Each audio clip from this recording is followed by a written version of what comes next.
Welcome to Kansai, fam. At first glance, it's a neon-drenched, tech-packed paradise. But don't let the Insta-worthy facade fool you. This city's got more shady secrets than your ex's DMs. Picture streets where neon pulses like the heartbeat of a million restless souls, and alleyways that could make your darkest TikTok FYP look tame. Here, the lines between good and evil are as blurry as your 3 a.m. thoughts. Meet the Akudama, criminals with skills sharper than their morals, strutting around like they own the place. They live for the thrill, defying the executioners, who are basically the law's version of your overbearing parents. When the Kansai police announce a public execution for the notorious Cutthroat, a top-tier Akudama with a body count that could fill a playlist, things get wild. A mysterious message slides into the DMs of 4 other elite Akudama, promising cash if they rescue him. Enter an ordinary girl who accidentally gets caught up in this chaos, pretending to be an Akudama. But as she dives deeper, she finds herself doing things she never thought she'd do, like plot twist level crazy. With the clock ticking down, they all have to face their pasts and the deadly game they're trapped in. Will they outsmart the executioners or become just another ghost story whispered in the alleys of Kansai? Buckle up, it's about to get intense. Buckle up, squad. We're diving into Kansai City, a place so futuristic it makes your smart home look like a cave painting. Picture this. A rainbow beam cuts through the sky like the world's most extra lightsaber, and everyone's stopping to pray like it's the ultimate TikTok challenge. Enter our girl with the fresh shoulder-length cut, clocking out and bouncing onto a flying bus faster than you can say, weekend vibes. On her way to snag some groceries, she spots a cat in the street, about to get hit by a car. Without a second thought, she jumps in to save it, risking her own skin in the process. After the daring rescue, she strolls down the street and spots a takoyaki shop. She can't resist. It's been ages since she had some street food. As she's about to pay, a boy in front of her drops a 500 yen coin. She rushes to return it, but he shrugs it off, saying, "Dropped money is bad luck," before zooming away on his bike. She finally gets her takoyaki, but the bad luck sticks around. The shop's owner, an angry granny, refuses to accept e-payment and hilariously declares her a broke scammer, calling the cops. Instead of heading home, she winds up at the Kansai police station. Meanwhile, the cool guy on the dope bike, looking like he just rolled off a superhero movie set, is running an errand for 2 gangster types in exchange for cash. He's basically making deliveries, but let's just say they're not exactly legal. After completing his task, he receives a cryptic delivery request from an unknown sender and finds a briefcase nearby. Intrigued, he wonders who's behind it. This delivery dude is Courier, a criminal with a jaw-dropping estimated sentence of 745 years. In an alleyway, a robot tells an orange-haired man to surrender peacefully. This orange-haired guy, Brawler, is another criminal with an estimated sentence of 348 years, and he's not having it. He challenges the robot, calling it trash, and suddenly a horde of robots swarm him. But he takes them down like it's nothing, turning them into actual scrap metal. He receives a text to rescue someone named Cutthroat from the police station. The sender wants to test Brawler's skills, and he's ready to smash the whole station if he has to. Next scene, a mixed-use building where a hacker, racking up an estimated 589 years in prison time, is busy hacking into the Kansai Central Bank's security system. In minutes, he breaks through the tight defenses. Just as he's about to celebrate, he gets the same message about saving Cutthroat. It's a game, and whoever saves him first will pocket 100 million yen. Sounds like a sweet deal to hacker. Back on the sky bus, an old man suddenly collapses from a heart attack, causing chaos. A girl sporting some cool pink shades rushes in and performs heart surgery on him right there. No anesthesia or paramedics in sight. She's the doctor, another criminal facing 432 years. Instead of panicking, she gets excited and starts working on the man, turning the bus into a scene straight out of a horror movie. Guess what? She also gets the text about Cutthroat. It's the day of Cutthroat's public execution, and all the screens in Kansai are gearing up to broadcast it. The 4 criminals are all prepped to save Cutthroat and snag that sweet cash. The girl, now in hot water for not having any cash, is bashing a robotic police officer, trying to prove her innocence. When asked why she didn't just use the 500 yen coin in her pocket, she sheepishly admits it wasn't even hers. It was the biker's coin, and she didn't want to take it. Suddenly, Brawler crashes into the police station, sending everyone into a frenzy. The girl spots the cat she saved earlier and dashes inside to rescue it. Courier shows up right after, throwing shade at Brawler as he enters. A police officer rushes to the chief's office, panicking, and informs him that S-ranked Akudama, these 4 wild criminals, are in the station to rescue Cutthroat. The chief orders Cutthroat's immediate execution before they can bust out with him. In the security room, Hacker takes control of the station's security protocols. Brawler and Courier start squabbling, each too stubborn to back down. The doctor arrives and releases a toxic gas into the hall, making it hard for everyone to breathe. But Brawler, being the brute he is, picks her up and tosses her against the wall. This sends Hacker tumbling down from his perch. Talk about killing 2 birds with 1 stone. As they all start bickering and gearing up to attack each other, the short-haired girl bursts in, following the cat. Everyone freezes. Courier aims his gun at her, recognizing her from the takoyaki shop. The tension spikes. These 4 predators are ready to pounce on their prey. She panics and lies, claiming to be a swindler who's also an Akudama, hoping to buy herself some time. Just then, the elevator doors slide open, and a robotic tank rolls out, firing explosives. The criminals escape the underground prison as it gets obliterated in the chaos. A green-haired criminal named Hoodlum, fresh out of a 4-year sentence, perks up when he hears 100 million yen. The execution ceremony for Cutthroat kicks off, and his sentence is the highest at a staggering 967 years. As the countdown starts from 10, the robotic tank crashes into the execution hall, demolishing the roof with the girl and the 4 Akudama. They all engage in a chaotic brawl, determined to save Cutthroat and turning the place into a full-blown war zone. Courier almost gets blasted by the tank, but the short-haired girl leaps in to save him, all she wants being to return the 500 yen coin. The chief is still threatening to execute Cutthroat at all costs when Cutthroat himself suddenly decapitates the chief. Courier approaches Cutthroat, handing him the briefcase he was supposed to deliver. The other Akudama are left reeling, trying to figure out what's happening and who's about to walk away with 100 million yen. The girl yells that she just wants to be saved. She's just an ordinary girl who doesn't want to lose her life. And then the black cat she rescued starts talking, saying, "Looks like everyone is here." Plot twist, fam. Mr. Black Cat starts spitting facts and everyone's jaws hit the floor. They're sus about the voice. It's giving Major Robot vibes. And ding ding ding, they nailed it. This kitty's more tech than fur, with someone playing Puppet Master behind the scenes. Then Mr. Black Cat drops a bombshell that makes Saw look like a kid's game. They're all rocking bomb collars. Talk about a killer accessory. And get this, it's just the warm-up round. The short-haired girl pipes up, claiming she's innocent and doesn't want to be part of this twisted game. Mr. Black Cat brushes her off, saying she and Hoodlum weren't part of the plan before, but now they are, thanks to surviving the chaos at the police station. The doctor chimes in, asking if Mr. Black Cat is the mastermind behind all this mission drama. Courier makes it clear he's done with this nonsense, referring to Brawler as a shithead. Brawler gets fired up, saying he'll whoop the collar off. Mr. Black Cat calmly responds that those collars are just his little reassurance, then drops a wild twist. They've all received 100 million each for saving Cutthroat and completing the mission. Confused, they wonder why everyone got the same payout. The cat explains that the goal was to test everyone's potential. Money doesn't matter to him. He rolls out the details for Phase 2, revealing that no Akudama has ever completed it. The mission? Attack Shinkansen. Hoodlum and the Swindler girl are shocked, claiming people worship Shinkansen and they'll be cursed if they go after it. Mr. Black Cat just smirks, saying Shinkansen is man-made, so it's no biggie. Courier jumps in, asking about the cash for this new job. Mr. Black Cat replies, everyone will get $1 billion. They decide to relocate to discuss Phase 2 further, waiting for a bus to an abandoned factory.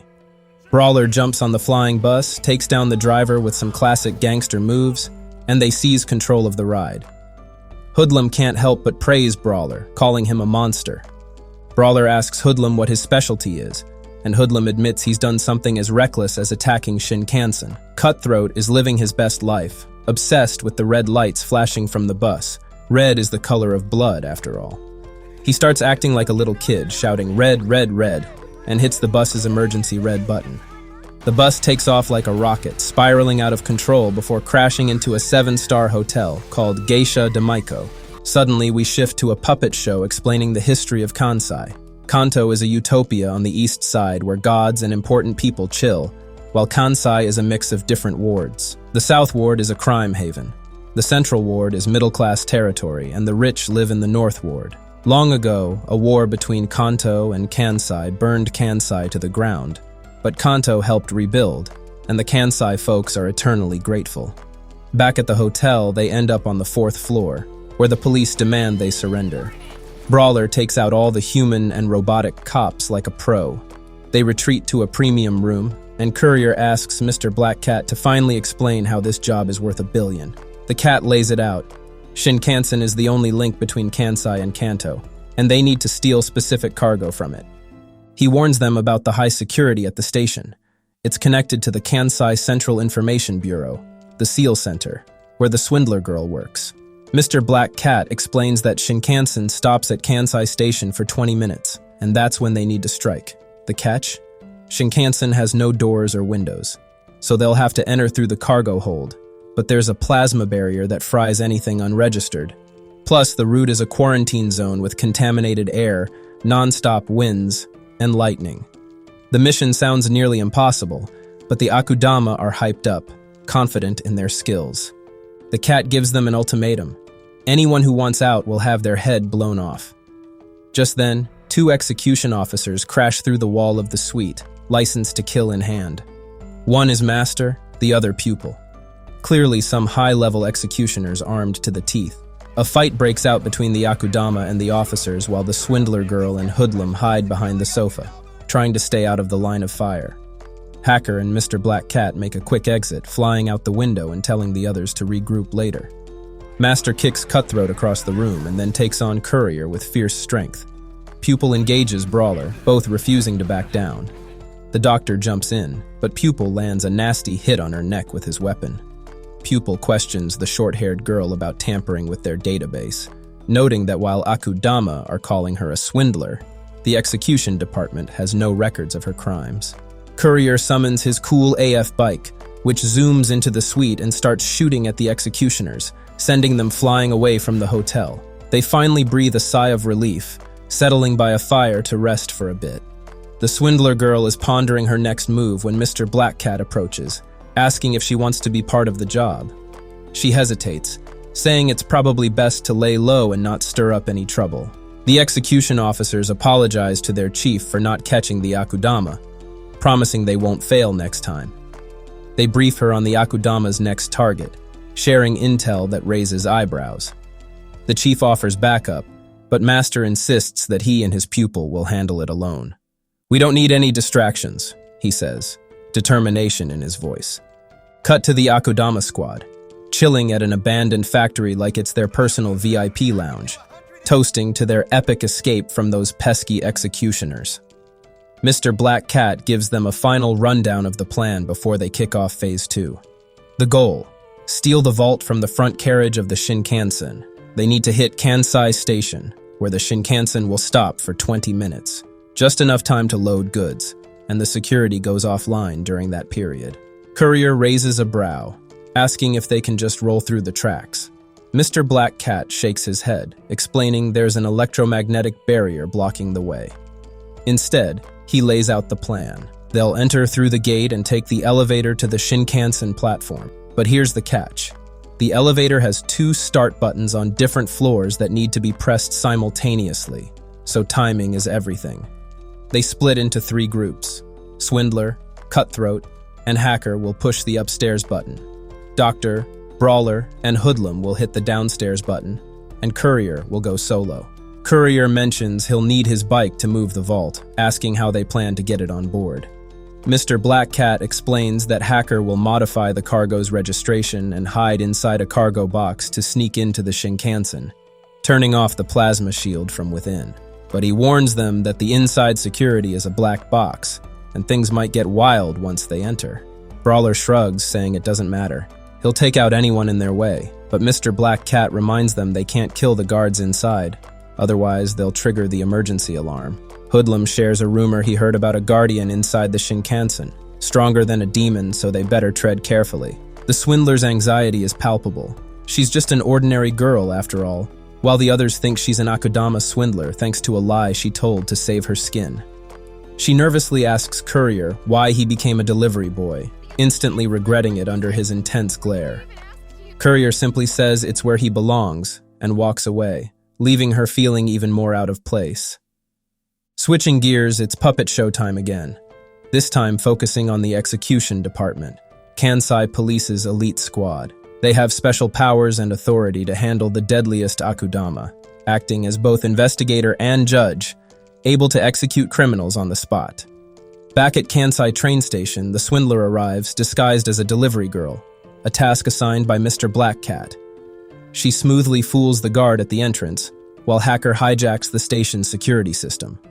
Group 1, Swindler, Hacker, and Cutthroat, enters the main gate and heads for the elevator. They're awestruck by the station's lavishness. It's nothing like your average subway stop. It's under Kanto control. They make their way to the upper floor by stairs. Meanwhile, Group 2, Doctor, Brawler, and Hoodlum, reaches their assigned point on the lower floor. The challenge? They need to signal each other to press the elevator buttons simultaneously, but radio waves are blocked, so their phones are useless. To make matters worse, there's a barrier blocking their path to the buttons. Brawler flexes his muscles and breaks the barrier gate, but Group 1 is still struggling. Cutthroat starts throwing daggers, destroying barriers one by one, but he runs out of daggers, and they still have a few barriers left. The swindler is freaking out, convinced they're doomed since the Shinkansen is about to arrive in 30 seconds. In a last-ditch effort, she borrows a drone from Hacker, launching it straight at the button while Hoodlum sprints toward the downstairs button. They both hit their buttons at the same time. Look at them, not losers after all.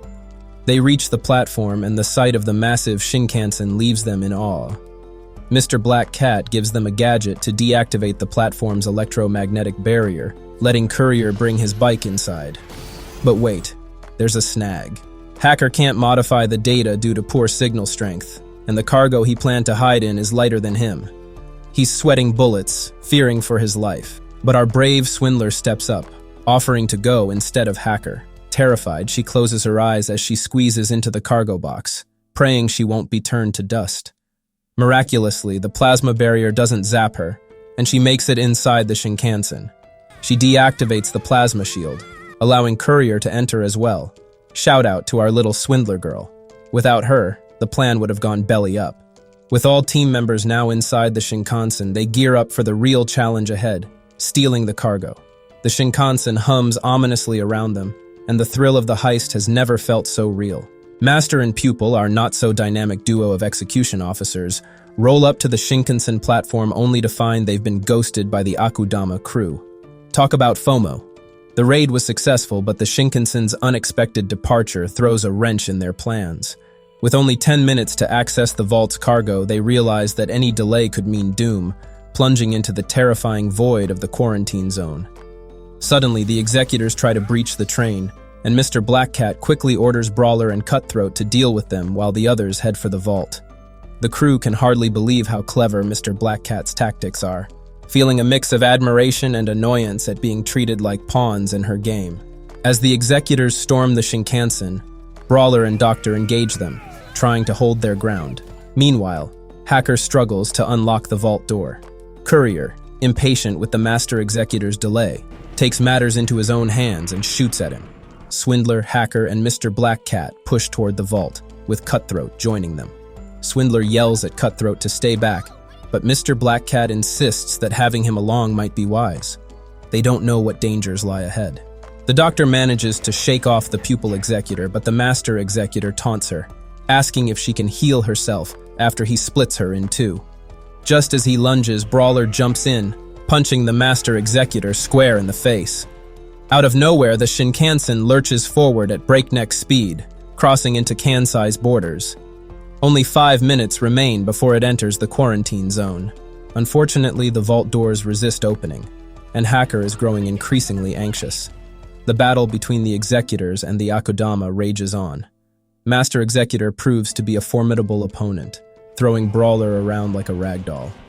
As they fight, Cutthroat decides to stay and assist Brawler, but Brawler rises, bloodied yet unyielding, declaring that anyone who can't fight should get lost. Cutthroat, fueled by his own bloodlust, grabs the Master Executor's head, proclaiming he'll make him bloom like a red flower, by spilling his blood, of course. Hacker, Swindler, and Mr. Black Cat push into the next cabin, which turns out to be a plush passenger area. They're momentarily awestruck, questioning if people actually ride this luxurious Shinkansen. The door to the next cabin swings open on its own, and they step into cabin number 3, another passenger space. Hacker's excitement bubbles over. One day, he dreams of riding the Shinkansen to Kanto, where travel is smooth and civilized. But Mr. Black Cat snaps them back to reality, warning them that they'll soon hit the absolute quarantine zone, and if they don't move quickly, they might not make it out alive. Meanwhile, Courier grapples with the Pupil Executor, while Cutthroat lands a cut on Master Executor's face. But Brawler, eager to prove himself, shouts for Cutthroat to step aside. This is his fight, and he'll show the Master the difference between raw energy and real skill. Hacker finally cracks the control protocol for the doors just as the Shinkansen shudders violently, entering the absolute quarantine zone. It's puppet showtime again, highlighting the catastrophic history behind the quarantine zone. When the war broke out between Kanto and Kansai, the bombings poisoned the water, air, and ground, creating a blasted wasteland. This area, known as the absolute quarantine zone, must be traversed before reaching Kanto, where a decontamination zone awaits to sterilize any toxic remnants. Back on the Shinkansen, the train shakes like it's caught in a high-frequency earthquake. Mr. Black Cat tells Swindler and Hacker that there's no turning back now. Once they hit the decontamination zone, it's game over. They push ahead, hoping they can figure something out with the vault still unopened. Hacker manages to pry open the door to the second cabin, but robotic shooting gadgets spring to life, targeting them. This cabin is a high-security zone meant to protect the cargo. In the meantime, Brawler and Master Executor are locked in a brutal showdown. After enduring a barrage of punches, Brawler takes a heavy hit and finds himself stabbed with the Master's golden weapon. Hoodlum steps in to land a blow on the Master's head, providing some much-needed backup. After taking care of the Pupil Executor, Courier hops on his bike, aiming to reach the others quickly. Cutthroat, unable to resist the thrill, joins him, making Courier feel like an overworked cab driver. Using his bike's advanced weaponry, Courier expertly blasts through obstacles, clearing a path and blocking the Executor's advance.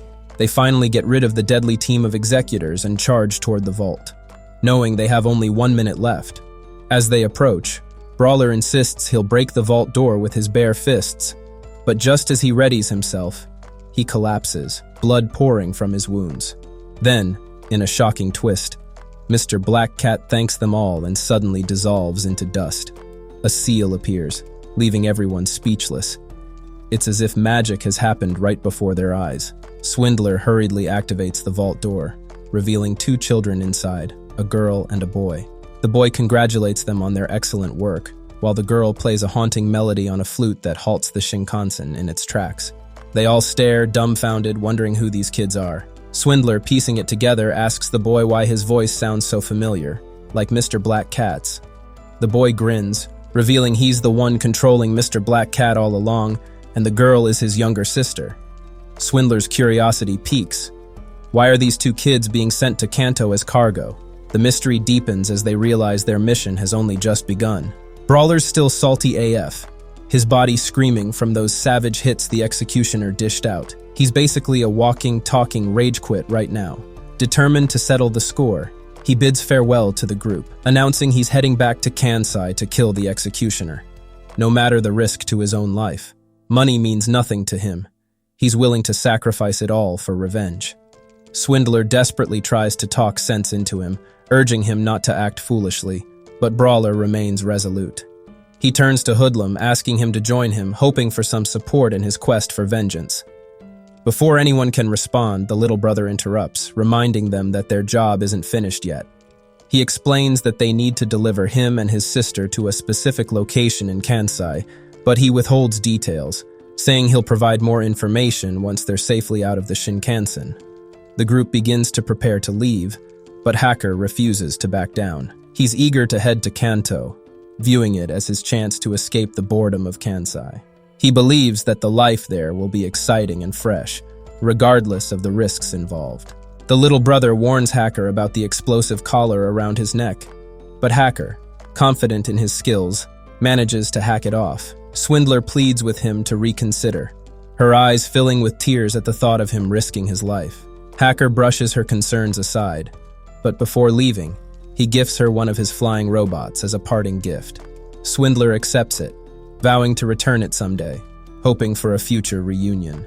Meanwhile, in a sterile hospital room, the master executioner and his pupil receive treatment after their brutal beating by the Akudama. They assume the Akudama must be dead by now, having entered the quarantine zone followed by the decontamination zone. However, they're met by their boss, an intimidating woman with a scowl that could freeze hell. She chastises them for failing to eliminate the Akudama, labeling it the department's greatest failure. The masked figures surrounding her inform them that the Akudama are still alive and have stolen cargo meant for Kanto, igniting her fury further. Back in the Akudama's hideout, they find an abandoned ward near the quarantine zone, seeking refuge before plotting their next move. They ask the little brother if he has anything that can help them take out the executioners should they come after them again. Unfortunately, he admits he didn't have time to prepare any weapons. Courier, impatient and eager to finish their mysterious job, pushes the little brother for details about their destination.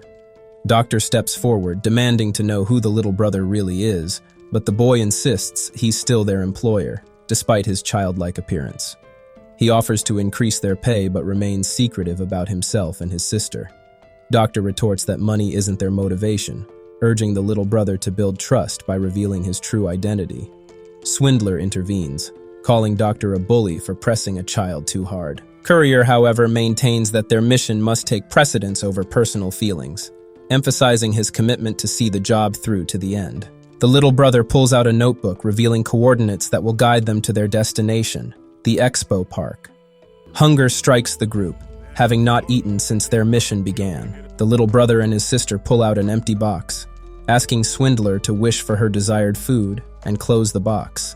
To everyone's astonishment, the box magically fills with the food she requested. The little brother explains that their professor provided the box so they wouldn't go hungry, adding another layer of mystery.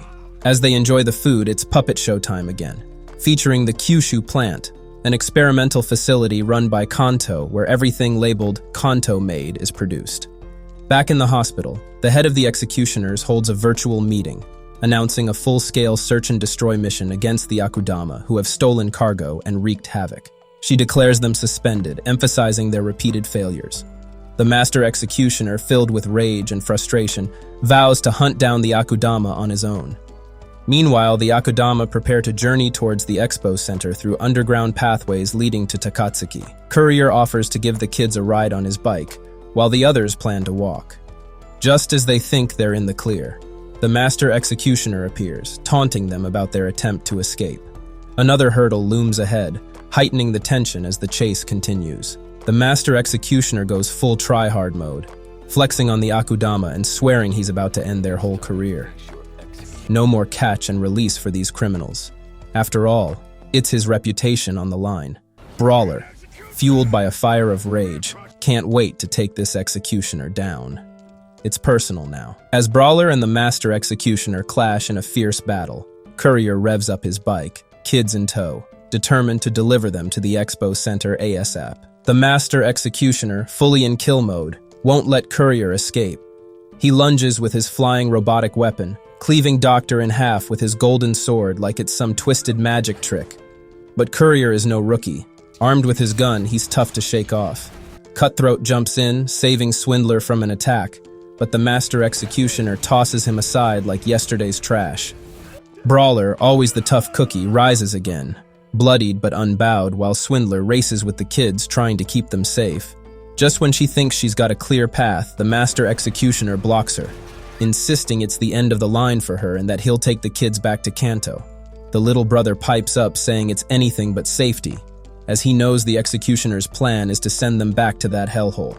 He jumps to attack Swindler, but Cutthroat comes back, somehow still in the game, despite his legs being wrecked.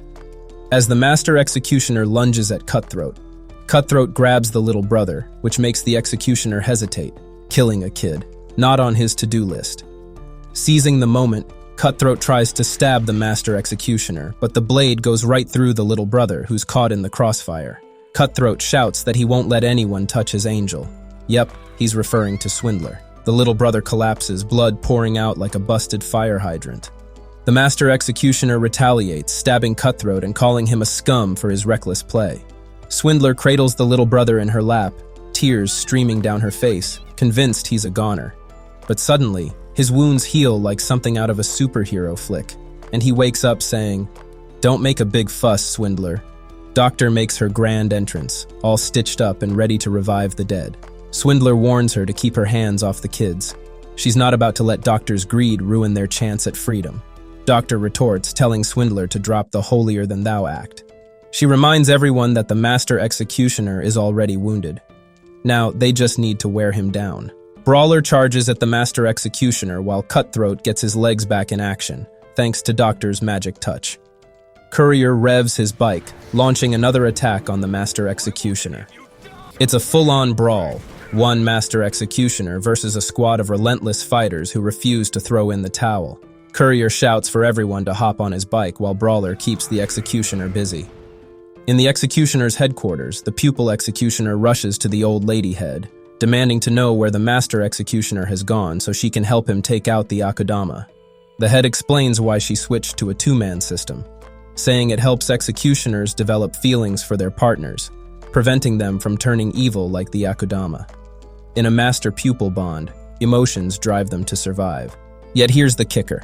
The master executioner has ditched his pupil to face death alone. Back in the amusement park, Brawler and the master executioner are locked in a brutal showdown, trading blows until they fall from the top floor of the building, shattering it into a cloud of dust. They crash into the amusement park, and Brawler, ever the thrill-seeker, grabs a gondola, and they continue their brawl inside it. The head of the executioners sends the pupil to the amusement park to witness her master's fight against the Akudama firsthand. Rain starts pouring, but Brawler and the master executioner keep throwing punches like they're in a never-ending highlight reel. The master executioner grumbles about hating people like Brawler, indicating he's determined not to go down without taking Brawler with him. They charge at each other, unleashing the deadliest punches known to man, and soon, they lie on the ground like two defeated warriors. The pupil executioner rushes to her master, vowing she won't let him die. He hands her his sword just before taking his last breath. Hoodlum arrives and sees Brawler seemingly lifeless. Burning with vengeance, he picks up the golden sword, ready to take on the pupil executioner.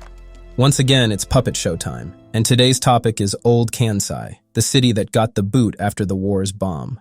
It became uninhabitable thanks to the bomb's devastating shockwave, wiping out its inhabitants instantly while some others fled underground, still hiding out there today. The scene shifts to Kansai's East Ward, a scrap metal yard where Swindler, Doctor, Courier, Cutthroat, the little brother, and his sister take a breather. The little brother claims this is their destination, but both siblings are acting a bit weird. Cutthroat's blunder has wrecked the little brother's backpack, making him anxious. Swindler scolds Cutthroat for using the little brother as a shield, to which Cutthroat replies he was trying to save her. Swindler slaps him, calling him despicable. The little brother spots a box with a lever inside that's supposed to open the main gate. Doctor asks what main gate they're talking about, and the little sister drops a mysterious number. The little brother pulls the lever, and suddenly, a building from underground starts to rise. Swindler and the squad gawk at this sketchy underground elevator, their brains doing mental gymnastics, trying to figure out what's the deal. Just then, Hoodlum swaggers in, looking like he just survived a horror movie. Swindler spots blood all over him, and he casually drops the bomb. He totally wiped out that executioner lady. So yeah, the blood, all hers. Doctor gives him the side-eye and asks about Brawler. Hoodlum breaks the news. He's dead. Swindler's not having it and tells him not to mess with them. Brother chimes in, reminding everyone he never promised anyone a happy ending. Hoodlum grabs him, all rage and frustration, demanding to know who's to blame. Swindler steps in to cool him off. They all pile into the elevator, and Hoodlum sheepishly hands Brother back something he dropped, apologizing for his meltdown. Doctor asks how much longer they'll be in this elevator of existential dread. Brother grins and says they've hit their destination, and the doors slide open. "Welcome to Expo Park, folks," he announces. An ad runs nearby featuring a bunny and a shark bantering about how great Kansai was before the war. Classic. They step inside, and Swindler's hit with a wave of bizarre architecture. Doctor scans the place, eyes wide, realizing it must have been a whimsical paradise back in the day. A sign catches her eye, boasting about a world without illness, a bright future, live without pain, instant recovery from any injury, and immortality is just a download away. Talk about marketing goals. They stroll toward the rocket venue. Brother dashes off toward a towering structure. Doctor asks if that's really where they're headed. He gives her the wildest look, asking if she'd believe him if he said humans went to space before the war. Swindler squints, asking if he's talking about the area above the clouds or just the local coffee shop. He explains the tower is basically a rocket, and they're going to the moon because they're carrying the lives of 5,555 siblings. Swindler raises an eyebrow. Who exactly are we saving here? Brother spills his backstory. He talks about escaping the lab where he was experimented on at the Kyushu plant experiment building. He runs into his siblings, who question why he's the chosen one for these experiments. One sibling wonders why they keep torturing him daily. The professor, eavesdropping like a total creep, listens in. They keep the experiments rolling, and one sibling gifts him a handmade present out of loose threads. So sweet, yet so tragic. They all wish the experiments would just end already. The professor, however, drops the truth bomb that he's an AI meant to observe and teach, not help. The kids debate marching up to the headmaster and demanding a halt to the madness, but Brother warns them that it's a bad idea. One day, after another round of experiments, he finds the lab deserted. The headmaster pops in with news for experiment 2502, saying they finally have an offering to send to Kanto. Oh, joy. Now they feel confident in cranking out more graduates, and Brother is left reeling with questions about his siblings. He suddenly spots them floating in a pool. Plot twist. He learns he was created with 2501 other kids, all needing special genes for immortality. The headmaster casually mentions that Brother was made from the pool's best genes, and soon they'll start mass production. Yikes. Enter experiment 5557, a new sibling. He reassures her that they're all the result of their siblings' combined awesomeness and vows to always protect her. The professor, ever the buzzkill, says he'll shut down the systems and wishes them luck. Brother, feeling heroic, frees everyone and transfers funds to their accounts. 3 minutes until launch, and Swindler hugs both siblings goodbye. Courier pipes up, telling her to keep her feelings out of work. Classic. Suddenly, Doctor goes rogue and attacks Sister, throwing a dagger at Swindler. Courier heroically steps in to block the attack like a true action hero. Then bam! The Executioner and her squad roll in. Doctor tells Old Head Executioner that what's in the vault is an offering to Kanto. It's like a bad reality show twist. She grabs Brother, but he bites her hand like, "Nope," and bolts toward the rocket. She yells that he'll be toast in space and that the moon he dreams of is just a mirage. The flames of war wrecked the moon long ago. Dark times. Meanwhile, a brawl erupts as Swindler looks for an escape route. Cutthroat takes out Executioners left and right, but gets a nasty leg hit in return. Old Head Executioner assures Doctor she'll keep her promise to get her off the Akudama list. With 30 seconds left before launch, Brother grabs his sister and Swindler, pushing them into the rocket. And just like that, they're off to the moon, ready or not. Plot twist. The rocket's running on empty and starts plummeting back to Earth faster than your phone battery dies at 1%. Swindler realizes that they need to get out of it, so she uses the parachute. The rocket crashes to the ground. After some time, Swindler regains consciousness. She starts searching for Sister. Inside the rocket, Sister lies on the ground, covered in blood. Swindler tells her that they need to run, or the Executioners will catch them. She helps her to get up, and then they both leave. In the Kansai Special Communication Room Sky Hall, Old Head Executioner is commended for her good work in recovering the offering to Kanto. But once again, she has let the Akudama escape. She takes all the blame. She is told to execute every last Akudama involved in this incident. She is informed that her punishment will depend on how she handles the situation. Doctor sits in the Kansai North Ward at the Science Research Institute, observing the cells in the microscope that don't age at all. She wonders if this could be the secret to their immortality. Suddenly, One of the scientists enters the ward, but Doctor kills him, believing it is her job to play with lives. Meanwhile, outside the Kansai fortification wall, north side, Swindler is starving, and her body is in pain. Sister tells her that she has a dirty mouth, but Swindler replies that she is known for her good moral character.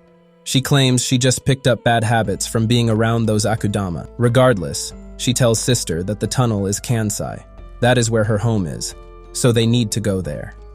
In the execution department HQ Monument Hall, old head executioner calls Pupil and shows him his partner. However, he refuses a partner.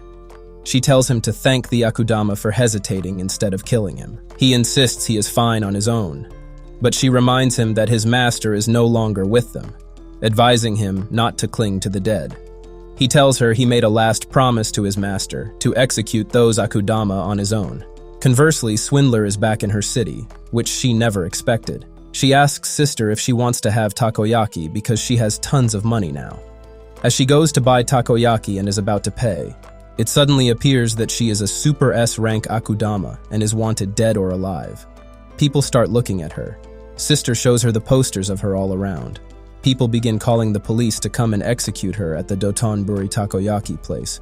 She starts running with Sister to hide. Meanwhile, in the Kansai South Ward, Old Shinsekai Kanpai Street, Hoodlum hides and wonders what he should do. A guy comes to him and tells him that he has some stuff he would love. He takes Hoodlum to an underground bar, Tsuno, where he shows him the pure goods that will make his problems disappear. Suddenly, Doctor arrives, shocking him. She asks if he has heard the news that he is being hunted. The guy grabs Hoodlum, who tells Doctor that he knows where the kid is. She saves him from those guys. He informs Doctor that one of the kids is at this market. He put a tracker in the charm and was going to sell him out to the executioners. Hoodlum is about to leave, but she stops him, asking if he really thinks he could escape. She questions whether killing the executioner was a lie. She assures him that if he cooperates, she will make him into a real man. In the Kansai garbage treatment plant, Sister sees a house and tells Swindler it is the garbage treatment plant administrator's building. They go inside and find takoyaki and a rolled omelet. They wonder if canned food always tastes this good because it is delicious. After eating, they take a shower and put on the same clothes. Swindler cuts her hair and sees that they are left with 7 cans of food and 4 water bottles, which are worth a lot. She tells Sister not to worry because she will protect her. She starts crying because her brother also said the same thing before he went somewhere else. She misses her brother so much. Swindler hugs her and assures her that she will take care of her and find her brother. Suddenly, 2 guys enter the place and see the empty cans of food. They wonder who ate them. One of the guys spots Swindler hiding and asks her why she is there. They see a cute kid they think is 10 years old, and they decide she would make their day. One guy with a pierced lip asks Swindler if she really thinks she can come to their place and boss them around. Another guy wearing glasses guesses the kid is 9 and decides to sell her. He believes if the older one doesn't end up selling, they can just kill her. One guy grabs Sister by her hair, but Swindler attacks him and saves Sister. She pleads with them to spare the kid and agrees to do anything. She tells them she is a virgin and allows them to check if they want. She asks one guy to bend down so they can see. When he bends down, Swindler attacks him with a dagger. She then shoots him, while another guy is about to shoot her, but Courier arrives and kills that guy. Swindler faints and falls to the ground. After a while, she regains consciousness and remembers that she has killed 2 people. Nonetheless, she is happy she saved Sister, whom she promised to take care of. Swindler asks Courier why he is here. He hands Sister something and tells her that her brother asked him to deliver it to her. As he turns to leave, Swindler stops him and requests that he take them to where brother is. She insists that there is no job more worth doing than taking them to where the executioners have brother. She guarantees him that she will pay him everything she has, plus 1 billion yen. Courier tells her that it is chump change for him now. She realizes she must see this through to the end because she has nowhere else to run, and this is all she has left. She agrees to take them. Cutthroat, with his injured leg, staggers as he looks at the sky and sees a beautiful light. He promises himself that he will find his angel soon. People are discussing Swindler, who was seen in Dotonbori and Cutthroat. People think they should cooperate with the police and flush out every last one of Akudama. In the child confinement room of the execution department, HQ brother feels sad that they are watching him, though he is harmless. Pupil says to him that he have better things to do instead of watching him. Brother tells them that he won't run because he don't have any place to go. On the contrary, they both are eating food at Courier's place in the Kansai South Ward. Anyways, Courier asks them where they would go, and Swindler tells them that the SEAL Center is one idea because all information goes through it. She has a seal because she used to work there, but Courier informs her that it is useless now because she is an S-rank Akudama. She realizes that it would be nice if they had Hacker right about now. Courier tells them that they know Executioner took Brother, so they need to go into their headquarters. However, Swindler thinks it is a death trap for them, but Courier believes that it does not matter anymore because they are Akudama. On the other hand, in the South Ward back alley, Cutthroat is walking with his injured leg and is repeating the word, red, red, red. It seems as he is chasing something. Cut to Hoodlum living his best life, or worse, depending on how you look at it. Sprawled out on a bed in the bougie 5-star hotel Met Fuji Trough, Kansai North Ward. Doctor gets up and starts drinking and clears Hoodlum that what they did don't not matter at all. Doctor asks her if she wants to become immortal. She tells Hoodlum that the only thing that matters to her is control. Her goal is complete control, but for living beings, there is only one thing that cannot be controlled, and that is death. She wants to control the death of all, including her. She has tried everything, but death remains something she could not control. Those kids have cells that can infinitely divide, so she believes if she studies them, she can manipulate death. All life will obey her will. Anyway, she suddenly hears some sound. She goes near a window and sees people killing someone on their own. Old head Executioner is informed that people are killing Akudama. It was started when someone claiming to be Swindler posted online. It was written that in less than 12 hours the Akudama would assemble and conquer Kansai. Anyway, she told them to manage it as best as they could because she was heading towards the station. Swindler sees the move of people and realizes that it turned into a big deal. She thought that people would take notice since she was seen in town, so she wrote something crazy. She never thought the reaction would be this big. Anyways, Courier thanked the people because of which the security is thin. In the headquarters, the guards are talking with each other when suddenly they see Cutthroat, who kills them immediately. In the chief's office of Kansai Police Station, the chief believes that they should investigate what caused this first. Old Executioner tells him to see around what civilians are doing. The chief thinks that they cannot just take aim at civilians. She tells him that the citizens he wants to defend are rioting as they speak. She informs the chief about the whole situation that happened recently. She says the chief not to cry, but instead, the Kansai police need to shut this down immediately. They hear an emergency alert that Akudama has invaded the execution department HQ. On the contrary, Courier has knocked the guards and located Brother. He informs them that in 30 minutes, a chopper is flying him to Kansai Station from the roof. Swindler think they need to ambush the roof. They are going on the bike when they smell something foul and see Cutthroat, who has killed so many people. He takes his sword to kill Swindler, but Courier attacks him and shoots him. He grabs Swindler and tells her that he has been waiting Forger for her Red Angel halo to grow. He starts saying that he wants to kill the Red so badly, and his heart is pounding. She asks him what he is talking about. He tells her that he can see her pretty Red Angel halo and wants to kill them badly. It started off tiny at first, but it grew bigger and bigger. So big that he can see where she is no matter how far away. She now gets to know that it was the reason why he stuck around her the whole time. Swindler starts running to save herself and Cutthroat follows her. He tells her that he knows where she is no matter what. She hides in the toilet, but Cutthroat comes there and breaks the door and finds her there too. She runs from there and all of a sudden sees a room with an open door. She gets inside the room and closes the door. Cutthroat finds her and starts snorting the door. He then changes his mind and apologizes her for thinking of killing her and promising to not kill her. Swindler opens the door, but as soon as she opens, he breaks his promise. Swindler immediately attacks him on his leg and also cuts off one of his arm. He grabs her throat and starts squeezing it. He is constantly seeing the words red, red, red. Swindler inserts the weapon in his chest and kills him. She then comes out of the room and see Courier and Sister on the bike. They immediately go to the roof, but see Brother is taken on the helicopter. They're in hot pursuit of Brother, while Doctor's playing GPS stalker with her tracker. She's putting 2 and 2 together. That speed and route? It's gotta be Courier with the charm. She thinks that Sister must be with him, and by his direction she see Kansai Station. In the southern skies of Kansai inside the execution department, Helicopter Pupil is calming himself. They are informed that 32 hours ago, Swindler's appearance in Dotonbori started a panic. Afterwards, she posted on a message board to declare war cutthroat, followed up with a killing spree to show support. Citizens started an uprising to take safety into their own hands. They get to know that they had even killed everyone at HQ, for example. But Brother tells them they are thinking wrong because Swindler is not the type to kill for show. However, they believe Akudama don't have hearts. Pupil tells them that he will execute them one way or another. Crowd is standing outside the Kansai police station and creating a mess. The staff inside is sitting and worrisome old head executioner tells the chief that it only happened because they did not kill the Akudama, who stole the offering. She believes that they must stamp this out at whatever cost. If they can't, they are as good as dead. As Courier and Swindler reach Inoki Bridge, the tension escalates.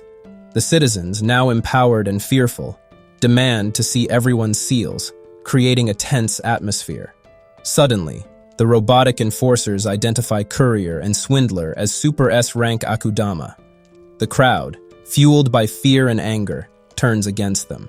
In the station, Old Head Executioner gives the order to declare the insurgents as Akudama. With that declaration, the executioners are unleashed, tasked with cleaning up the so-called Akudama without bringing shame to her. In the flying bus, Hoodlum confronts Brawler, questioning why he ever believed his misleading words. Meanwhile, Swindler expresses her confusion to Courier about why ordinary people are being labeled as Akudama. Courier reassures her, recalling her previous question about sacrifice. He firmly states he would finish the job at any cost, highlighting his unwavering resolve. Amid the chaos, Sister's innocent joy cuts through the darkness as she sees snow falling for the first time, wishing she could share the moment with her brother. Her happiness momentarily brightens the grim surroundings. At the Kansai station entrance, the special access gate opens, leading them into an elevator. As they ascend, they catch a glimpse of their surroundings. Frightened citizens hiding from the relentless executioners. The Shinkansen's light shines brightly, a symbol of hope amidst the despair. Pupil stands with Brother as they arrive at their destination. Brother hops into the ride, looking at Pupil with a mixture of determination and dread, realizing their mission to rescue Sister and Swindler is more perilous than ever. The stakes have never been higher, and the tension is palpable as they prepare for what lies ahead. Pupil says sorry to Swindler as he refuses to give them Brother, and informs them that the Brother is being shipped off to Kanto. Courier shoots and tells them to stay out of the way. Doctor comes there and attacks Sister. She sees the thing made of loose threads in which there is a tracker. She goes near the blonde hair executioner and inserts a needle through his heart. She informs them that she is holding the string of life, one yank and his heart will stop. She tells Pupil that if he kills her, he will become Akudama. She tells him that she wants the offering to Kanto, so how about if he brings her that vault? Meanwhile, Hoodlum puts a knife on the neck of Swindler. Doctor stops Courier and warns him that Hoodlum will kill her. She thinks it is a beautiful sight because everyone lives within her hand. Swindler tells Hoodlum to remember how bold and fearless he was with Brawler around. The second he is gone, he turns into a wimp. Doctor tells Swindler that she is a nauseating woman and stops her from assuming she knows how he feels. She shouts and tells her that she is not assuming Hoodlum admired Brawler more than anyone. She requests him to not go back to acting like some hooligan. Immediately, Courier shoots at his hand. Doctor calls Hoodlum useless, though he was just a bonus prize after killing Brawler. She tells him that he was easy to manipulate after Brawler died, and informs him that she stitched the wound of him so it would open back, because he was the biggest nuisance for her. He starts crying after hearing it, however. She tells Pupil to slaughter the two however he pleases. He was about to kill them, but Sister grabbed him and stopped him. All of a sudden, the crowd enters Kansai Station, and Hoodlum inserts his weapon inside the doctor. Doctor also cuts his neck with her blade. Blonde hair executioner is lying in the lap of his senpai Pupil and tells him to pull out the needle. People see that the train opens and believe that it is at the mercy of the Shinkansen, so people rush to get inside. They step on the body of Doctor, who is lying on the ground, and crushes her. They all departed to Kansai, leaving behind dead Dr. Hoodlum and others. Swindler's out here living her best budget foodie life, eyeing that 500 yen takoyaki like it's gourmet cuisine. Meanwhile, the blonde-haired executioner regains consciousness and asks Pupil what happened to the Akudama and the people on the Shinkansen. Pupil informs him that they left for Kanto and suggests he check the Akudama list. He explains that the rioters were declared Akudama and executed. Although they were regular people, They caused enough damage to earn that title. The executions brought back peace, and the blonde-haired executioner questions what truly makes someone an Akudama.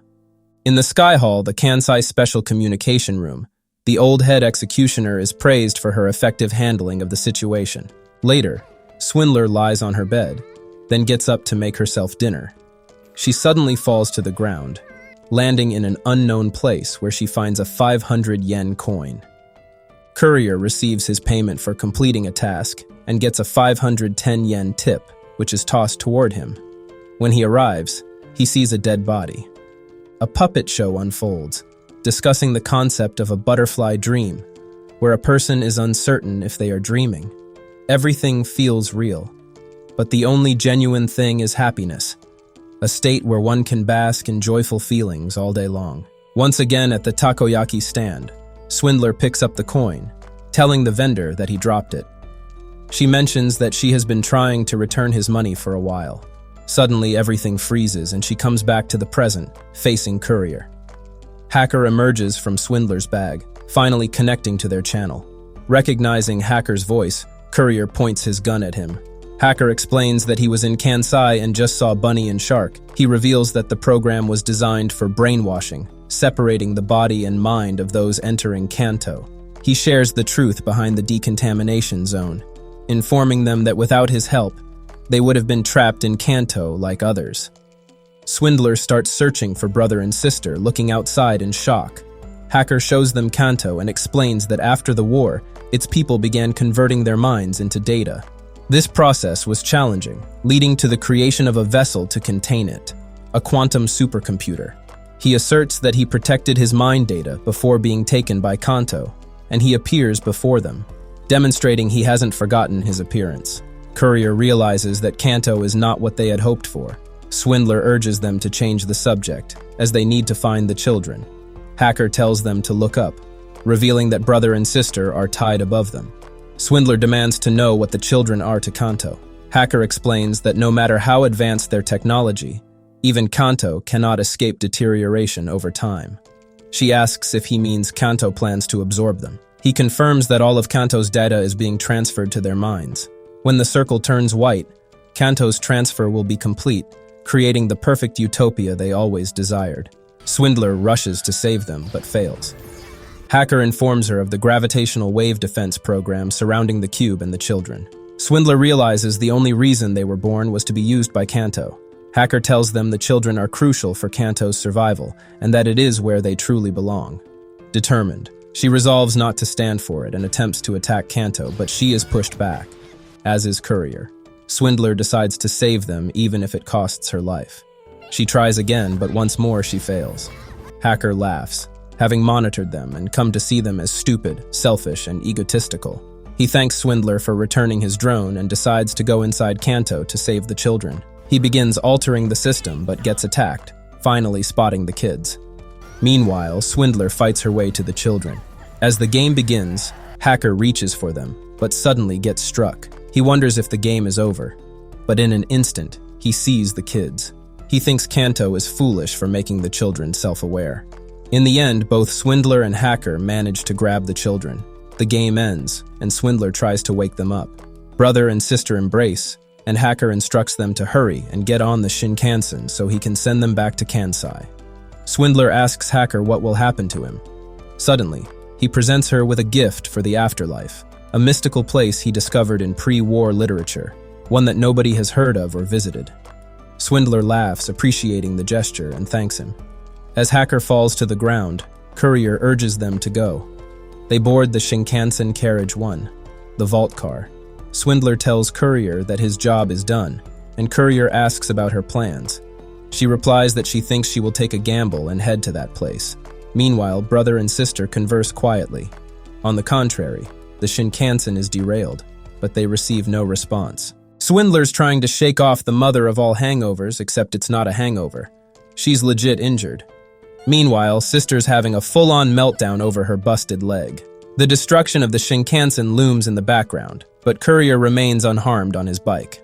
Meanwhile, a puppet show unfolds, discussing the turmoil surrounding Kanto and blaming those who opposed it for stealing offerings, meant to ensure its safety. They label the Super S-rank Akudama as villains, yet acknowledge that if Kanto collapses, Kansai will face dire consequences. The people are urged to support the executioners, who are said to be working hard to eliminate the Akudama threat. As drones search for them, sister tends to her wounds, and brother tells them that they cannot run anymore because now it's only a matter of time until they're found. He knows that once that happens, they will execute Swindler and Courier right away. Moreover, they will be taken back to be vessels for Kanto. Swindler says him to stop and insists she'll do everything in her power to help them escape. Brother thanked him because he knows that she has already done enough for them. She took them to Expo Park and brought them together again. Swindler stops him from saying that she protected them this far, so she requests him to let her keep her promise. Brother tells her that not everything can be kept, but all of them have. He knows everyone has kept their promise. Frustrated, sister yells at brother and reminds him that he protected her and big sister let her see him again for giving up. She reminds him that everything worked because they did not give up. She leaps towards him and starts shouting at him. She says him to not give up because nothing has happened yet. Big sister has not given up yet. She tells brother that they are still not vessels for Kanto yet. Sister starts crying abruptly with the police closing in. She offers Courier her last remaining money, 500 yen, to take the children to safety. He reminds Swindler that he keep telling her that dropped money is bad luck. However, she tells him that picking up this coin is the sole reason that she became an Akudama. She lived with criminals, killed people, and nearly died who knows how many times. She knows that now she will never have a normal life. Courier tells her that it is the price for taking it, but she believes that bad luck does not even begin to describe it because it took her normal life and made it the absolute worst. But the coin she is offering to him is the single coin which has changed her life like none other has. She believes the coin has the power to change their destinies and entrusts Courier with delivering the children to Shikoku. He tells her that she is a selfish woman, but Swindler is fine with that because she would have it any other way. He accepts taking the coin from her. On the contrary, the executioner's team is searching for them. One of the executioners asks the other if it is possible that they come back when there is less dust, because she doesn't want bronchitis. The movements are observed by the drone. The trio mounts Courier's bike, and Swindler hugs sister tightly, bidding her farewell. Determined to buy them time, she instructs Courier to escape while she distracts the executioners. She approaches the searching executioner team, claiming to have been caught in the explosion and living nearby. In a live broadcast, Swindler reveals herself, stating she has nowhere to go. She shares her tragic backstory, explaining that her parents were labeled Akudama and killed. She declares that she is not an Akudama, but merely an ordinary citizen named Swindler. The executioners tell her to quit her whining because they are sick of hearing her pathetic lies. One of the executioners bounces to her and executes her. After executing her, they see her smiling, which the executioner thinks is creepy. Old head executioner is informed about the execution of Swindler. Anyways, a drone spotted Courier and the offerings heading to the west. They block the road so that Courier gets cornered. Old head executioner is determined to take the offerings back after they kill him. The executioners are trying to capture him and are constantly attacking him. He is moving fastly, but suddenly one of the executors tries to kill him. Brother gets in the way and blocks the attack. The old head executioner tells them that many sacrifices were made to reach this point. They are almost surrounded by executioners when suddenly a girl comes there. Blonde hair executioner tries to move her, but she attacks him. Pupil grabs her and asks him the reason why he killed her parents. The people start attacking the executioner. They start burning the places. The girl tells Pupil that her parents were kind people. But they killed them, just like the girl who said she was ordinary. The news channel breaks the truth of executioners, which is that they kill ordinary people. They stand up for their freedom after seeing the video of Swindler. The emergency program starts executing while the people are killing the executioners. Courier unleashes his powers, creating chaos as he dismantles the surrounding structures to fend off the executioners. With urgency, he hops back on his bike, racing away with the kids clinging to him. He feels the bike strain under the pressure, an alert flashing that it's overheating and can only cover 42 more kilometers. Realizing they're getting close to the mountains, he skids to a stop, urging the kids to dismount. Gently but firmly, he helps them off, emphasizing that they need to keep going. He reassures them that if they follow the right path, they'll soon see Shikoku across the mountains. With a final glance back, Courier knows he has to turn around and confront the chaos left behind, ensuring the children can escape to safety. They share a moment of gratitude, and as they run toward their destination, he feels a surge of hope amidst the turmoil. Brother expresses his gratitude to Courier, who hands over the coin that Swindler entrusted to him. With a heavy heart, Brother acknowledges the selfishness often associated with the Akudama, but reassures his sister that they're fighting for a better future. Holding hands, the siblings sprint toward the mountains, their bond providing strength as they navigate the chaos behind them. Meanwhile, the uprising continues to escalate as the citizens rise against the executioners, driven by their anger and the belief that these enforcers are the true villains of their plight. As they climb, brother and sister feel a mix of fear and determination, knowing they're not just running for their lives, but for the hope of a brighter tomorrow. The sounds of battle echo behind them, a reminder of the struggle that's still unfolding in Kansai. As Courier battles the flying ships, the tension escalates. His bike's front wheel reaches a critical temperature, warning him of imminent shutdown. With explosions echoing around him, he grabs his gun, unleashing a barrage of fire on the attacking ships, determined to protect the children. Amid the chaos, brother stumbles and falls but quickly regains his footing, urging sister to keep moving. The countdown for the emergency execution program ticks down ominously, amplifying the urgency of their escape. Suddenly, the entire area plunges into darkness as the emergency system activates. Taking advantage of the confusion, Courier channels all his remaining strength and launches a powerful strike, obliterating the nearest flying ships in a spectacular explosion. With the immediate threat neutralized, brother and sister sprint forward, fear and adrenaline propelling them toward freedom. They can see the mountains ahead, a symbol of hope amidst the chaos, and they push themselves to run faster, determined to escape the horrors of their past and reach a new future. Yo, squad! We've just been on a wild ride through Akudama Drive, and now it's your turn to spill the tea. Was Swindler and the crews sacrifice the ultimate power move, or did they catch an L for nothing? And what's your prediction for brother and sister's quest? Epic win or total fail? We're rooting for them harder than stands at a K-pop concert. Now let's talk about those executioners. They've been treating civilians worse than a glitchy game treats your high score. What's the karma they deserve? Prison time? A lifetime ban from Kansai? Or something even spicier? Don't ghost us, smash that bell, crush the like button, and hit subscribe faster than Courier on his bike. We're thirstier for your hot takes than Cutthroat is for the color red, so flood the comments. Keep the Akudama Drive hype train rolling.